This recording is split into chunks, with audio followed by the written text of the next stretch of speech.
കാഞ്ഞങ്ങാട് കോട്ടച്ചേരി കുന്നുമ്മൽ വിഷ്ണുമൂർത്തി ക്ഷേത്രത്തിൽ ഈ വർഷത്തെ പ്രതിഷ്ഠാദിന ഉത്സവം സമാപിച്ചു. അനുബന്ധ ആരാധനകളോടെയും പരിപാടികളോടെയും കൂടി 2 ദിനങ്ങളിലായി നടന്ന ഉത്സവത്തിൽ അനേകം ഭക്തജനങ്ങൾ സംബന്ധിച്ചു.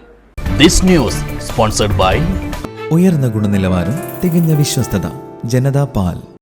ലക്ഷ്മി നരസിംഹമൂർത്തികളുടെ സാന്നിധ്യത്താൽ പെരുമകേട്ടതും കാഞ്ഞങ്ങാട് നഗരത്തോട് ചേർന്ന് കിടക്കുന്നതുമായ കോട്ടച്ചേരി കുന്നുമ്മൽ വിഷ്ണുമൂർത്തി ക്ഷേത്രത്തിൽ ഈ വർഷവും പ്രതിഷ്ഠാദിന ഉത്സവം കൊണ്ടാടിയത്. പതിവ് പോലെ 2 ദിനങ്ങളിലായി നടന്ന ഉത്സവത്തിൽ നഗരവാസികളും നാടിന്റെ നാനാഭാഗങ്ങളിൽ നിന്നായി എത്തിയവരുമായി നിരവധി ഭക്തജനങ്ങൾ സംബന്ധിച്ചു.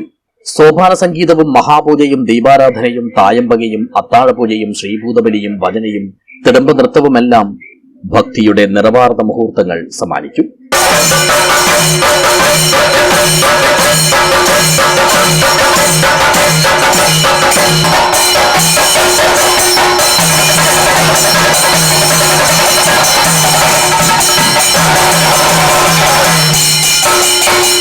മാതൃസമിതിയുടെ നേതൃത്വത്തിൽ നടത്തിയ സർവൈശ്വര്യ വിളക്കുപൂജ ആഘോഷത്തെ ആകർഷകവും ആത്മീയ നിർഭരവുമാക്കി. ക്ഷേത്രം തന്ത്രി ബ്രഹ്മശ്രീ KU പത്മനാഭ തന്ത്രികളും മേൽശാന്തി K സുരേഷ് ഭട്ടും ഉത്സവത്തിലെ മുഖ്യ കാർമ്മികത്വം വഹിച്ചു.